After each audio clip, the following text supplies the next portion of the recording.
Decentering the Sources.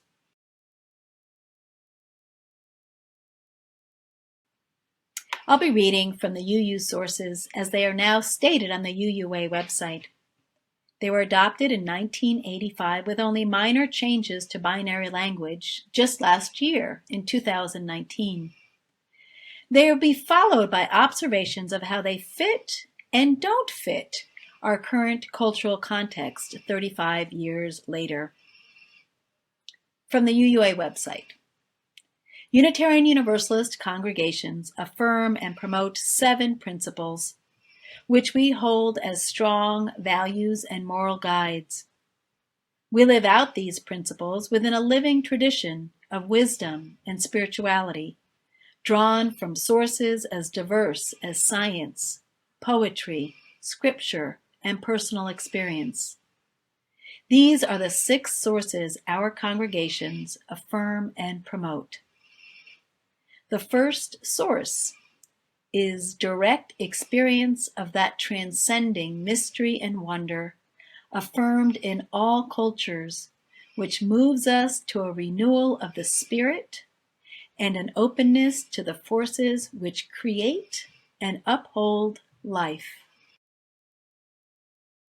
Direct experience allows us to connect to intuition and insight, and to know that our mystical experiences are valid and real, regardless of how, why, or when they arise, even though they are beyond the capacity of words to describe them. But why transcendence? Transcendence of what? Transcendence to where?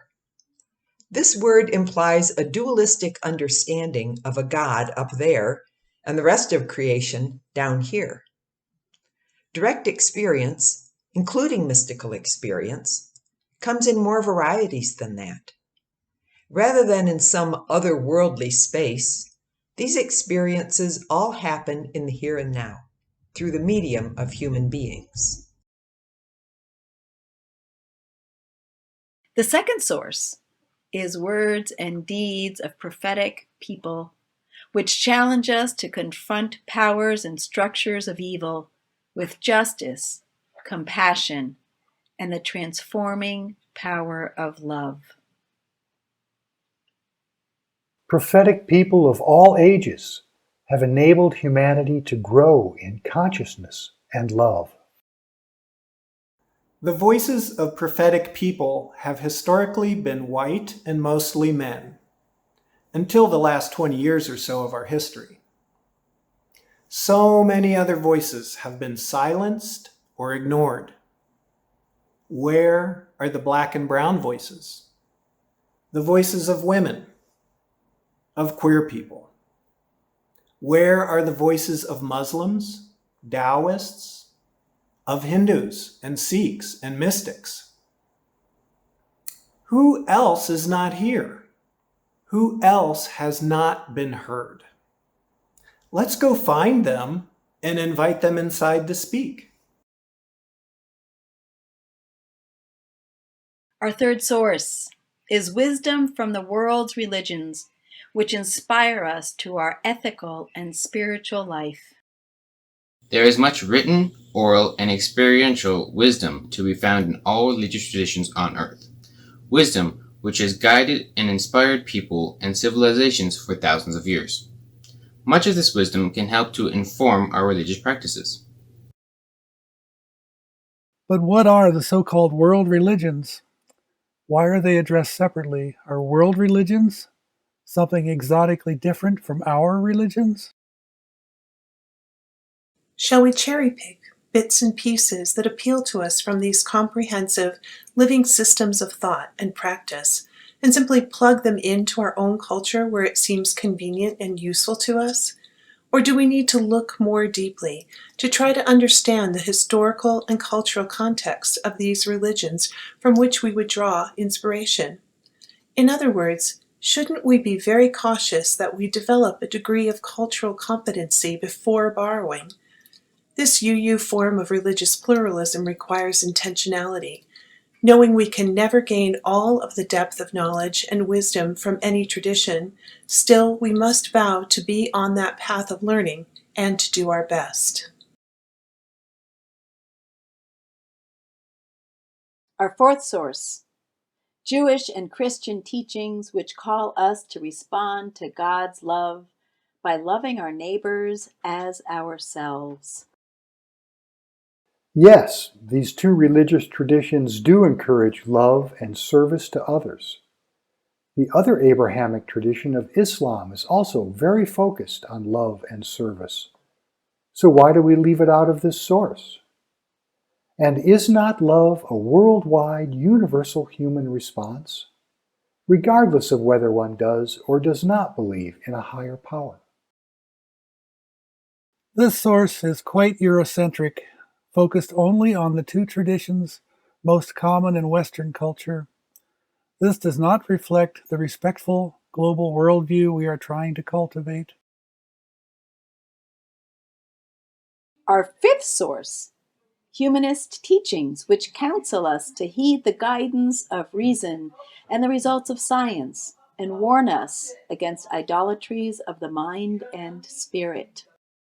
Our humanist sources help us to avoid falling prey to a faith based only on religious or other doctrines. Faith which lacks intelligent examination. This source centers the human capacity for logical reasoning.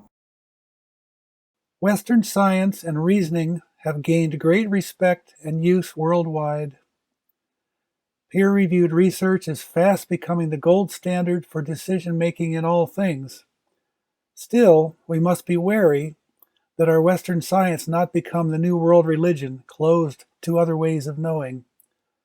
How might we broaden the scope of our humanism to allow for the wisdom of the emotions, perception, intuition, and compassion? And our sixth source, spiritual teachings of earth-centered traditions which celebrate the sacred circle of life and instruct us to live in harmony with the rhythms of nature. The earliest human religious practices of indigenous peoples were all earth-based. Humans were intimately connected with all life on Earth and all landscapes and seasons. Humans sought to understand and find meaning in their world and in their lives and deaths. They created art and ritual to express what they learned, as well as what they imagined about life on planet Earth. Learning more about some of these practices and engaging in them can help us find our way back to our deeply human roots. This will help renew our lost relationship with our planet Earth. Perhaps more than any other of these sources, we must be careful of cultural appropriation. Earth-centered traditions are almost always those of indigenous cultures which have been colonized.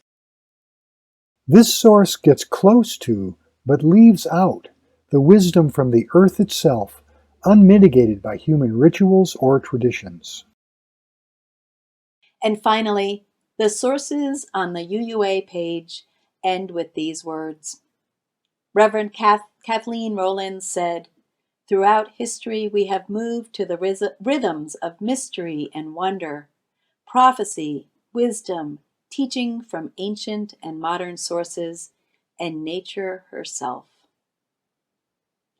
In this critical time in history, let us expand upon these sources to include our broadest understandings of sources of wisdom that we can.